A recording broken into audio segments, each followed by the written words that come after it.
CreativeSmoothie.com.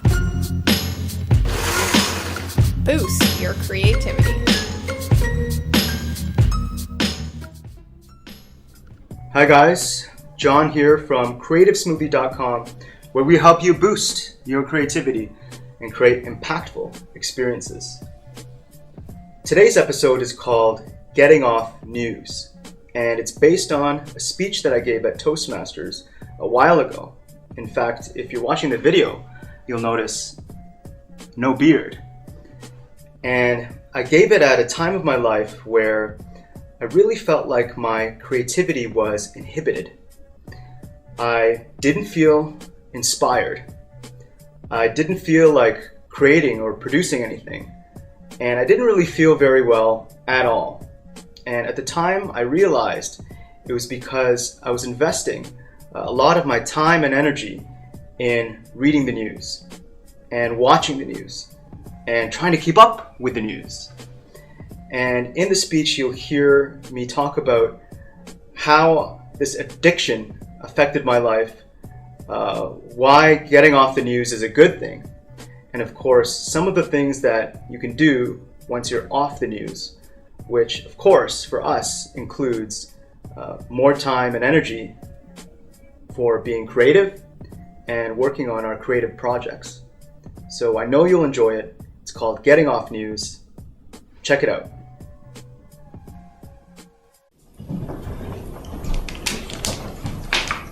A couple of years ago, I had a problem.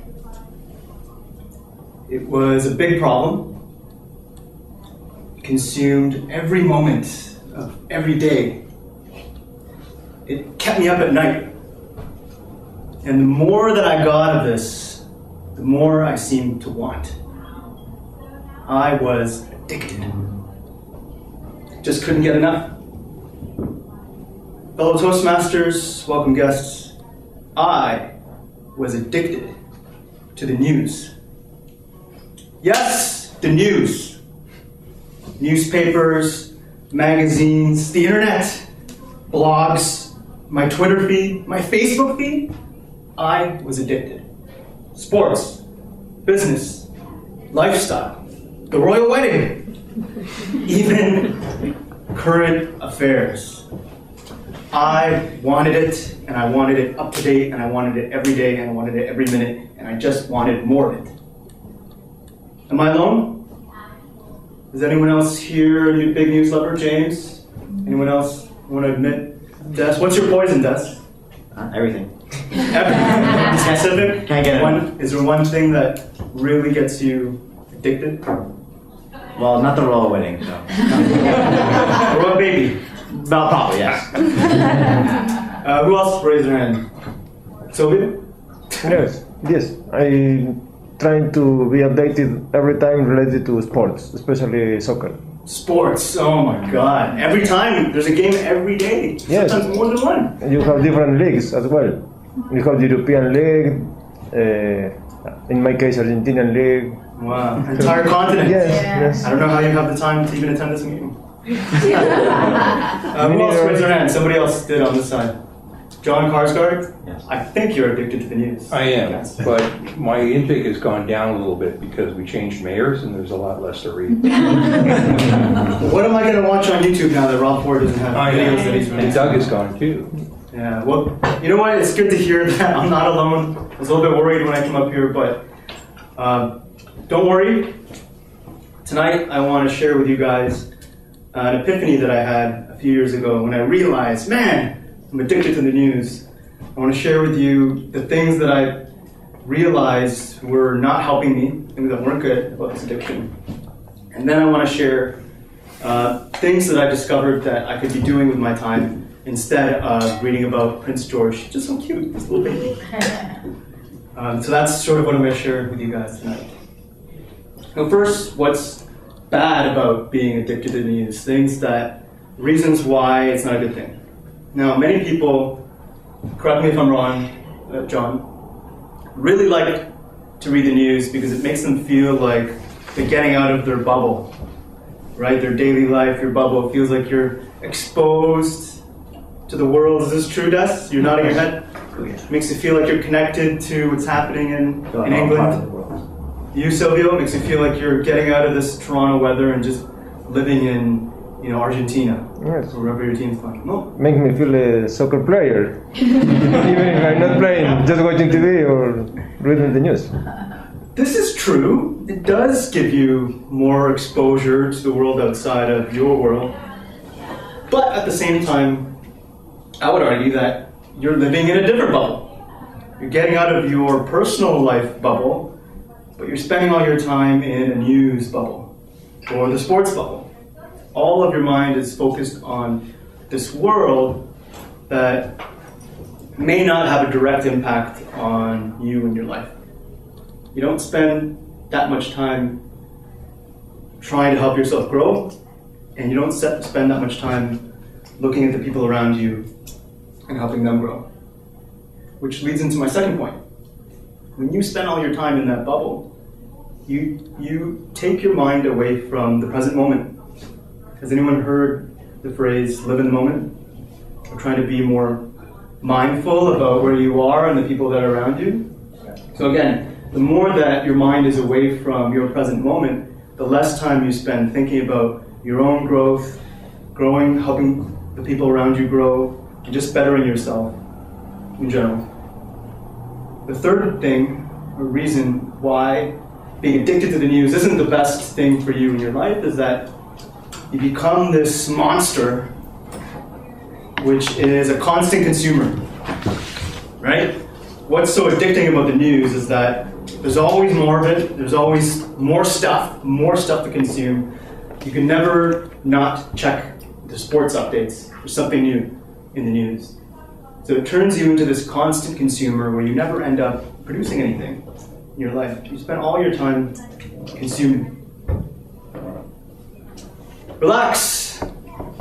That's the bad news. Let me share with you the good news. There are some things that you can be doing with your time that would help you if you feel like you need something to fill that space. If not the news, then what? Number one, discover something. Discover something. Discover something about yourself. Go to India, babe, and meditate on yourself for a year. Or discover something about the people in your life. When's the last time you actually asked your friend or your family member to come out for a coffee and ask them questions about themselves? Discover something about them that you didn't know. So discover something.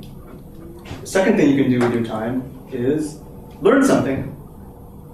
Learn something. Now that you have all this free time, maybe now you can learn the thing that you've always wanted to learn. This winter, I've decided that I've been ignorant about wine for too long, and I need to become a wine guru. So I took a class, it's a wine class, that's all about how you make wine and how the different varieties of wine are different tastes, etc. But it was something that I've always wanted to do. So learn something, figure out what it is. Maybe it's Toastmasters, maybe it's this. The third thing you can do with your time is produce something. So now that you're not spending all your time reading the news and consuming it, you can think about things that you can actually produce and contribute to the world. Is it a speech? Is it a meal? Is it a new blog that you want to start? Is it a video series that you want to do to document your life? Who knows? But the point is, you can now start thinking of yourself as a producer. Produce something that other people can consume, hopefully something that makes them better or helps yourself get better too. So to close, I just want to say, if you still feel the urge to check about Prince George's baby brother or sister, that's okay too. But remember, make sure you have time to discover something, to learn something, and to produce something. And you'll find that your time is well spent. Thank you.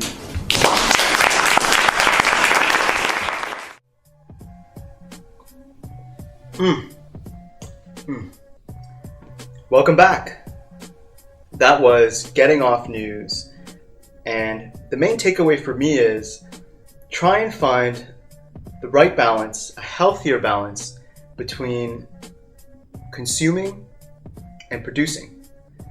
For me, the right balance I've found is maybe around 20% of my time consuming the news and watching TV, etc., and the other 80% of my time creating something or working on a creative project.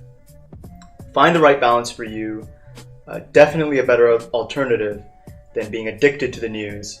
And I hope you found today's episode helpful. Now, if you enjoyed it, make sure that you subscribe to our YouTube channel. If you're into podcasts, you can check us out on SoundCloud. There's also a link to our iTunes page from there.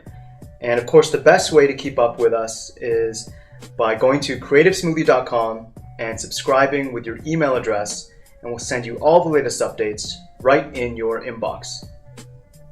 Cheers! Featuring music mixed by DJ Corey Dawkins. For more, visit djcorey.dawkins.com.